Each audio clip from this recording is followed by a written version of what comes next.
Hello and welcome back to First Thoughts. I'm Simon, this is Justin, and today we're giving our first thoughts on Eden, the new, it's been sitting on a shelf for a while, film by director Ron Howard. That's starring Sydney Sweeney, Jude Law, Vanessa Kirby, Daniel Bruhl, and Ana de Armas.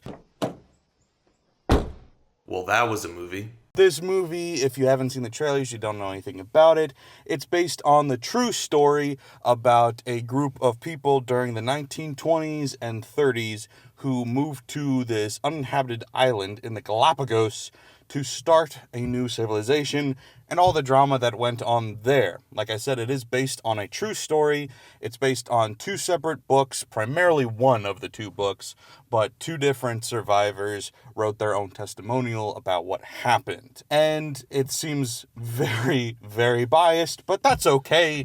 Probably. Because we pick good guys anyway. I also would like to say there is one scene centered around Ana de Armas' character, who is not one of the characters who wrote a book, and that scene felt totally out of place and fabricated, and now it's starting to make sense why, because I was like, nobody would have known this happened. They're just either making it up or guessing, and that was a very weird scene. But anyway, as you could tell, great cast. Ron Howard is a very notable director as well, yet it sat on a shelf for a while. Why is that? Well, usually when that happens, it's because the movie is deemed to not be commercially viable. They don't think it's going to do well for whatever reason. You could also tell that because of the 5 production companies involved. Nobody wanted to have a big piece of the pie. People wanted to be somewhat involved, but didn't want to take a big risk because, once again, they didn't trust this movie to do well, and seemingly, for good reason, this movie is not doing well. However, does that mean the movie's bad? Justin, was the movie bad? I definitely thought it was better than the last one. Yes. I wouldn't say the movie was bad. I would say it wasn't a great movie either. It certainly had flaws. It's kind of like a slow burn thriller. I'm not sure what genre it's listed in. Yeah, I believe thriller is the genre. Yeah, but the emphasis on the slow burn. So it's a little bit slow. For the first half an hour at least, I was thinking, yeah, this movie's no good.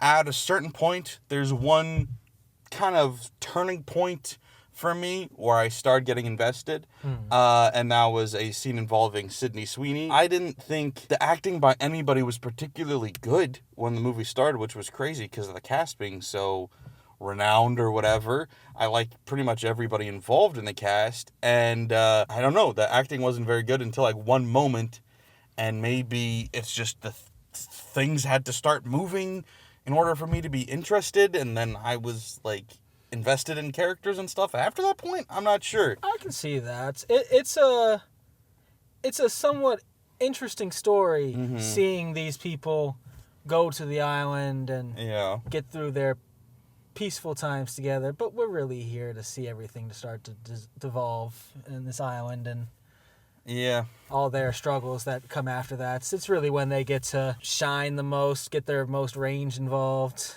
Yeah, I don't think also the writer did any favors to the story, because it's a very fascinating story, but I feel like, one, every movie does this now, but there's no color. It's really, really desaturated, so it looks boring. It's very slow burn, so it feels boring, and everybody's very stiff in their performances at first, probably because the characters are all very uncomfortable, so everything just feels boring. And then, things do pick up. But, I mean, yeah, it was hard to get invested in something like this because it just, I don't know.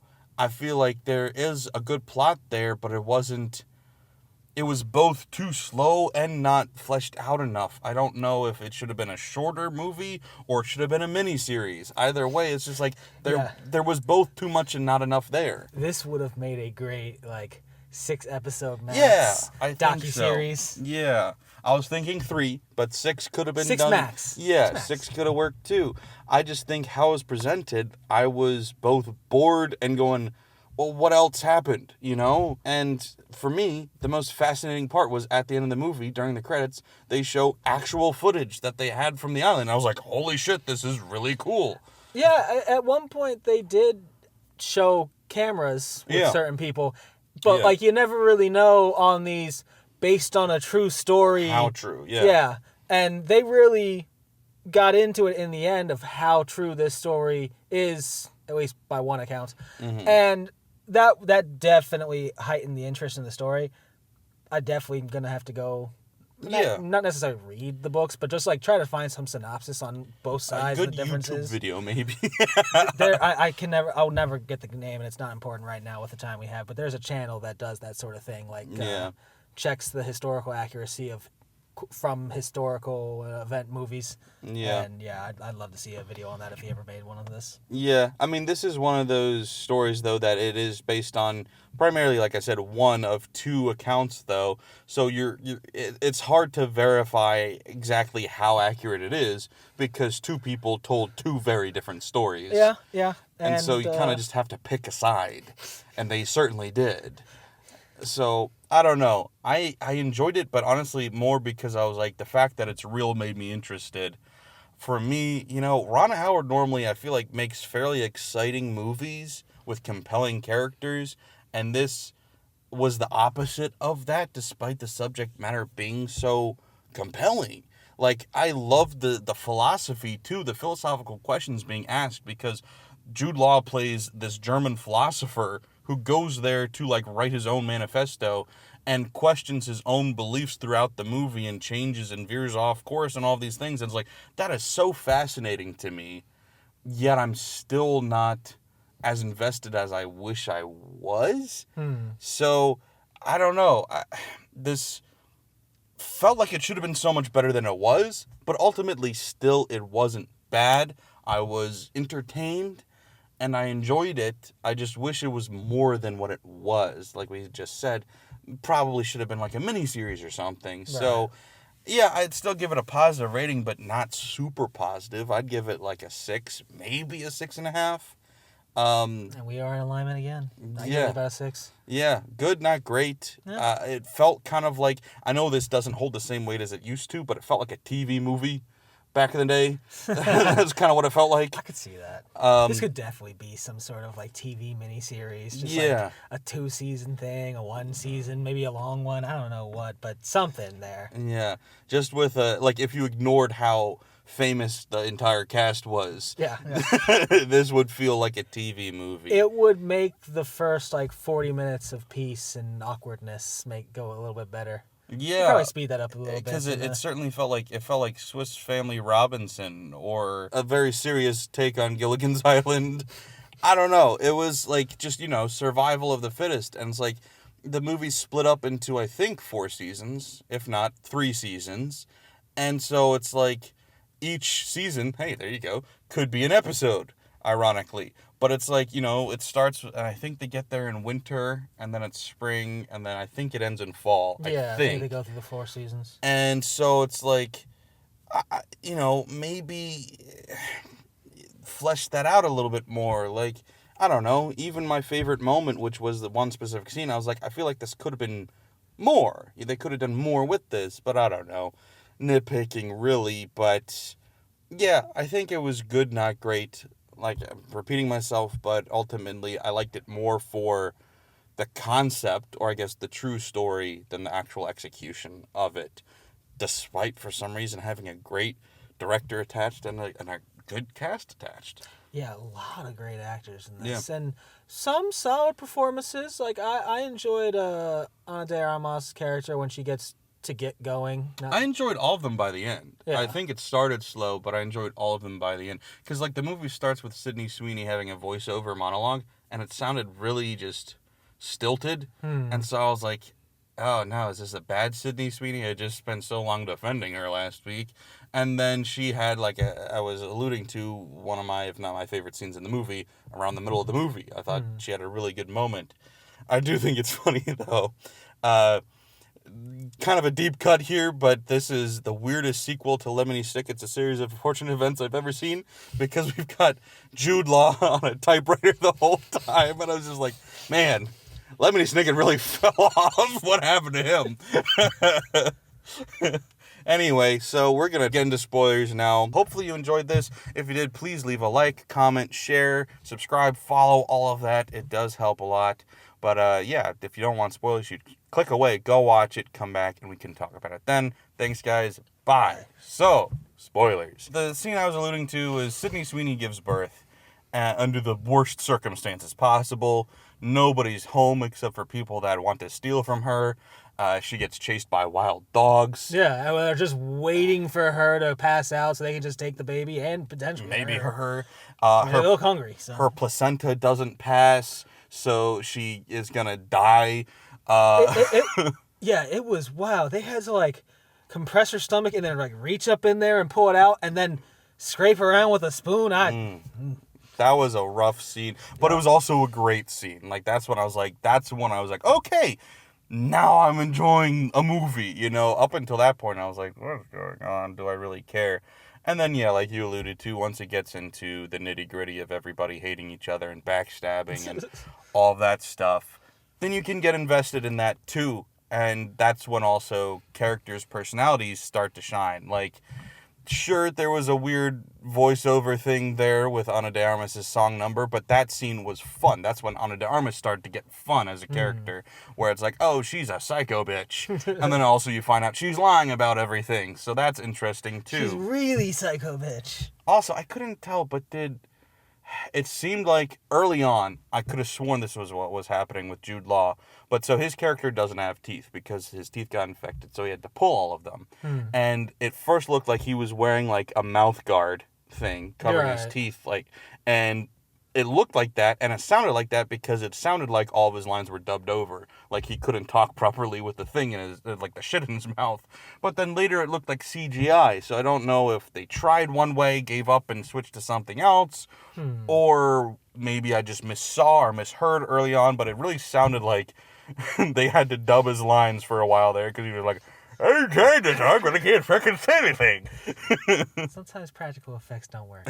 Sometimes, well, you know, you just gotta get good. Jim Carrey in the Mask, they gave him these huge prosthetic teeth, and they said, don't worry, you don't have to use them in scenes you talk. You'll just use them for specific sight gags. And then he said no, and he learned how to talk with the giant teeth, so he got to use the giant teeth in every scene. If you're a good actor, you just make do. So Jude Law, just get good, is what I'm trying to say. And I say that fully joking because Jude Law was great. Jude Law is always good, but he was great in this movie. I thought the whole cast was. And like I said, once it got going, I was definitely invested. I just wish there was more depth to a lot of what was happening. And maybe that was partially because they didn't want to fully commit to a side, but I felt like they did anyway. I mean, when there's only 2 real accounts, and, I mean, we're in spoilers now. Clearly, the family in the end is the only one that stays whole, seemingly wins. They get to stay on the island. Yeah. I mean, everyone else is either dead or, I guess Vanessa Kirby's character just went back to the mainland. It didn't seem like she was ever imprisoned or anything, and she wrote her own version later. Yeah. But, like, they get to stay, raise their family there, be the tourists. It very much seems like it's just her side.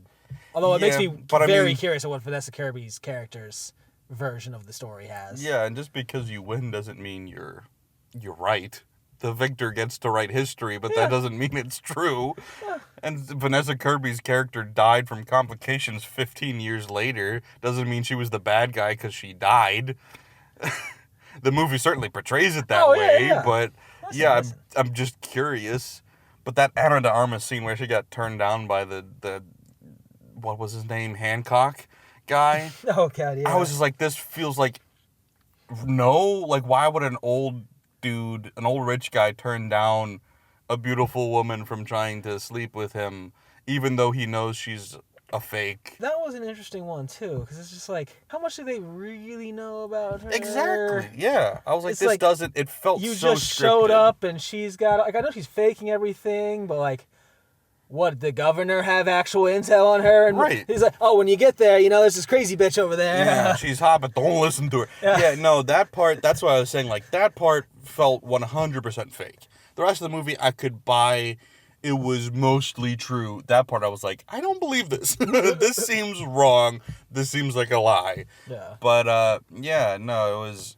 outside of that, a very compelling story. I mean, the characters are interesting. They do some stupid stuff, but it's all believable stupid stuff. Yeah. In fact, I wanted people to do more stupid stuff. I wanted people to get shot sooner. I was waiting for people to get killed a lot sooner than they did. They ended up mostly fine in the end, but the smarter way would have just been walk up, bang, bang. That's what I would have done. You take left, I take right, bang. And I knew she had a pistol, so when they're like, Baroness, and you don't see her, I'm like, she's gonna come out shooting. Mm-hmm. And I don't know why she didn't. She just tried to lay it on thick, and they went, no. But they let her talk, they let her monologue for like a minute and a half before they finally shot her in the head. And I was like, the way they were walking, I'm like, she's directly in between them. If they shoot them now, they're gonna shoot the other guy too. So maybe shoot her first. I really thought the blonde one was gonna have more of a betrayal role at the end there. So I could never trust him after all that. No. Every single second. I know they kept saying, you know, you're in an abusive relationship. You don't be an idiot. Don't give in. Yeah, that line was very 2025 in a 1929 era. I was like, that part also tore me right out of the moment. Because all the dialogue around that was fine. They're just like, don't listen to her. Don't be an idiot. And he's like, too late. And I was like, all right, that works. But like, it's an abusive relationship. I'm like, bitch, people didn't talk about abusive relationships in 1929. Get the fuck out of here. So, yeah, that part was silly. I think that's like the weakest link of this movie is the script. I think that's what let it down. I was like, that's a bummer because this is such a good story that really could have been something great. And instead, it was just okay. Yeah, it is very interesting. I need to see like a side-by-side of the differences in their tales. Because there's got to be some points where they're pretty common. Yeah. And then we've got the main duo that arrived on the island first. Jude Law's character to write his manifesto. Yeah. Vanessa Kirby's character to cure her MS or attempt to cure her MS. Yeah. And also just be the fuck buddy for Jude Law. Yeah. A companion. But not with kids. Not with kids. He didn't want kids. And she had a hysterectomy. Yeah. He didn't want them, though. Yeah, anyway. yeah. So he was fine with it. So. But we'll have a donkey. Yes.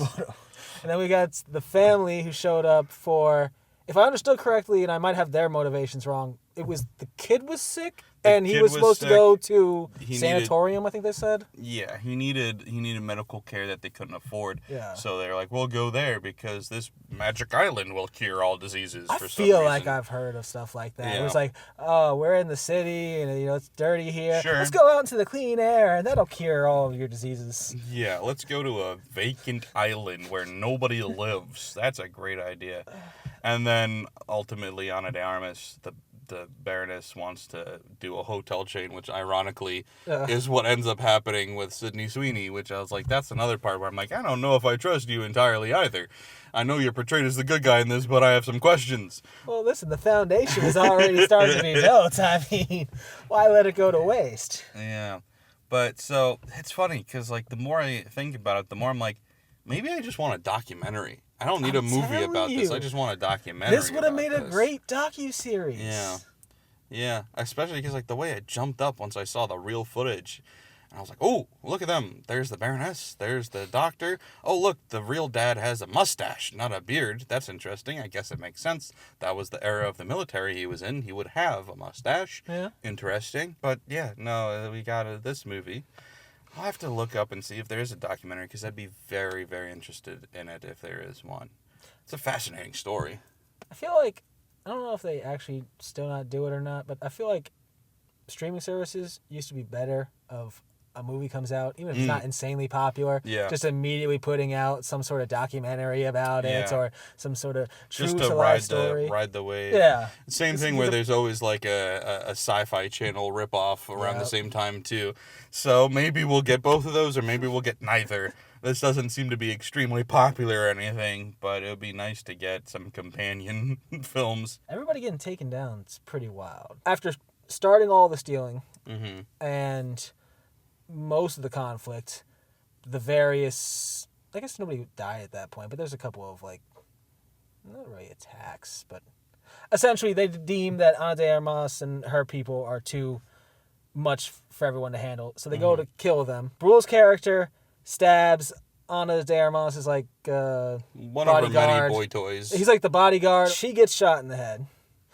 blonde guy gets to go away, but gets killed, I guess, because he finds himself a ship to take him off the island, and they run ashore later on. Well, yeah, they run out of fuel. He said in the movie, too, I don't have enough fuel. And he was like, I'll give you $200. Or not dollars, but whatever. Yeah. And he was like, all right. I would have just let him take me wherever he needs to go. I know, that's what I was then we'll thinking. just refuel, and then we'll just keep going. Yeah. And then Jude Law's character gets killed off by Vanessa Kirby with... food poisoning. Food poisoning, because he has abandoned... He spends the whole movie changing, and by the end has essentially abandoned his... Seemingly, I think it was nonviolence. He had a very stoic, nonviolent, very pacifist philosophy on life. And by the end of the film has gone full nature is God philosophy, where it's like, we are just animals. We need to follow our instincts, which includes violence and survival. We kill, we hunt, we fuck, we feed. Yeah, that's like, because the whole movie, he's struggling to finish the question, or the statement rather, of man's purpose is. And finally he just goes, man's purpose is like survival. Like, we want to survive at all costs. That's our only goal. Which is, you know, a way of... It's a philosophy, for sure, but it's a dramatically different one than he started out with, and that's where Vanessa Kirby's like, I didn't sign up for this shit. I signed up for New Age, you know, like, all peace, we need to start over society. You betrayed the cause. Yeah. You fed my precious chickens raw meat. Not raw meat, bad meat. Bad meat. Yeah. Oh, yeah, spoiled meat. Spoiled meat. And now they're dead, or some of them. And then you're so... And it wasn't like she outright murdered him. She was like, all right, I'm going to test you. Because you said it'll be fine. She's saying it won't be fine. So we'll find out who's wrong and who's right. Yeah. And if Sydney Sweeney's right and Jude Law's a bad guy, then fuck him. And if Jude Law is really as smart as he says he is, and Sydney Sweeney's lying, then... Jude Law will be fine, and we can continue on in our escapades. So it was kind of like a Solomonic test or whatever, and she was like, all right, cool, works out. And then he said, I curse you with my dying breath. And she got really offended by that for some reason. I don't know, if somebody I murdered said that, I'd just be like, fair enough. Yeah. I really need to know, like, the true... Well, I guess both sides of the tale afterwards. Yeah, because, I mean, you're not going to know the truth. No, the truth is wrong. But at least hearing multiple sides would be fun. It's funny, and I don't know if it was intended this way, but it's very ironic that the island keeps getting referred to as Eden. The movie, in fact, is titled Eden because of that. And that is, of course, the biblical location for the first sin, where everything falls apart in a perfect world. Yeah. And I'm like, that's exactly what happens. It's like there's a perfect world and then everything, all the shit hits the fan. And I'm like, that's a very fun way to look at it too. A lot of philosophy in this that, once again, I wish it was kind of explored more, but is interesting on a surface level, at least. And yeah, just avoid toxic women, man. That's the message. Because multiple men, I mean, Jude Law was killed by a woman. Right? Mm-hmm. He wasn't directly killed, but Mr. Blonde guy his life was ruined by a woman, and he died ultimately because of her. He wouldn't have been on that island. Yeah, he wouldn't have been on that island if not for her. And then guess what? Sydney Sweeney, she saved the day for the main character. So it's all, you gotta have a good woman. That's the message of this story. Sydney Sweeney did more detective work in this movie than fucking Margaret Qualley did in Honey Don't. She saw that book and went, context clues. She didn't leave. I was kind of confused why they tried to lie about it, though. Anyway, I was like, it was the worst. Just say you killed him. Like, I even if they don't want to say they killed him, I don't know how large this island that they're on is. Mm-hmm. Literally anything else but, they got on a random boat. Yeah. They just chose to get on a random boat last night, and then they're gone now. They just left. So just no one. Just say they ditched camp to go over there. They don't trust us. We had a fight. There's something. We got into a tussle. Just not. Or you heard gunshots. Because that was the annoying thing, was they're like, I heard a gunshot, and I counted all of your bullets. It wasn't you. I was like, what the fuck? How did you count all the bullets are accounted for? I'm like, yeah, fucking right. But even if so, she forgot the fact that the Baroness has a gun. Yeah. they have 2 pistols at least, because there was the German pistol, the Luger, and then she also had a silver pistol, whatever the fuck that was. Yeah. So maybe you go, oh, it was a wrong caliber. But they don't fucking know the difference. So just say, I don't know. We heard the gunshot too. We thought it was you guys. What's going on? Just anything better than boat, I guess. This could have been great. It really could have been. It could have been one of the best movies of the year. But at the end of the day, I'm barely going to remember I saw it. You know, we gave the last movie a 5 because we're not going to remember it. Not at all. This one, I'm going to remember, but barely. You know what? The other one, I'll at least remember it when the third movie comes out. Yeah. This one I'm probably actually not going to remember either, but at least I enjoyed it in the moment. Yeah, no, it was better than the last one. Oh, If so the much last one's better. a 5, this deserves the 6. Sure. But this won't be seen again either. Yeah, it's a soft 6. Yeah. Because, I'm not going to think about it much. But that's what it did, though, is it's going to make me think and it's going to make me want to watch a documentary. That's the best thing we can say about See, it. that's the one thing with both those movies. This one It makes me want to wanna watch something else. This one, yeah. This one wants to make me watch a documentary. Yeah. The last one makes me want to watch some old noir private eye films. Yeah. No, see, you say that. The last one didn't make me want to watch anything else. It made me want to go home and lay down. I could see the vibe they were going for there. Yeah, at me parts, too. but Coen like, Brothers movies that are good. That's what Ethan Coen was trying to do, and he failed. Because he doesn't know how to make a Coen Brothers movie. He just knows how to make Ethan Coen movies, which suck. I swear, at one point I wanted Mario Qualley's character to just be like... She walked into my room Tuesday afternoon. She blew in like the breeze. It was another one of those names. Oh, God. I could feel it every once in a while. They just wanted to dive into it. So they just didn't let themselves. But you know what this is? This is a sign that this movie wasn't great either, because we're refusing to talk about it anymore. We were rushed for time, and we still had too much time. Because there's just not much to say about it. It's a pretty meh movie. I mean, it's better than it is not. It's more good than it's bad. But it should have been a lot better than it was, especially with Ron Howard. It didn't feel anything like a Ron Howard movie. Nothing about this felt like Ron Howard to me at all.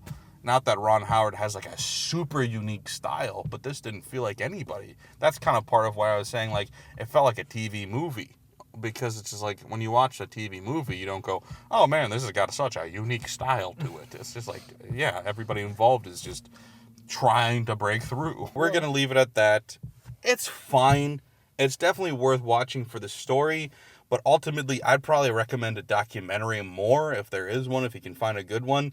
That would be a recommendation above this, but it is worth a watch. Like we said, 6. There's some good cinematography in there, even if it's in practically black and white. A lot of good nature shots. There was one lizard that was eating something, and then a wave hit it, and it gave the most pissed off look.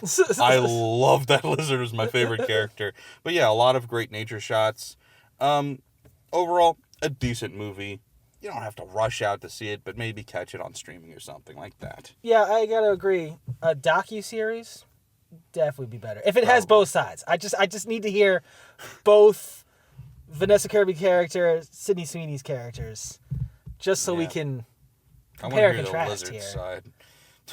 That's the truest side of all. He's got no biases. He just hate these fucking waves. I'd also be curious to hear his Jude Law's manifesto, although it sounded like he was just trying to be Nietzsche. But, oh well. He's trying to be all the other great philosophers before him. I did like that when he was trying to come up with a couple of lines. He's like, it's fucking Nietzsche! Dang it, no! That was good. It's very similar to Eddie writing when you're just like, and I'm just copying somebody else again. Damn it! So, anyway, that's what we had to think. What do you guys think, though? Let us know in the comments below. And, of course, don't forget to like, share, follow, subscribe, rate. All of that. It does help. Thanks, guys. Bye.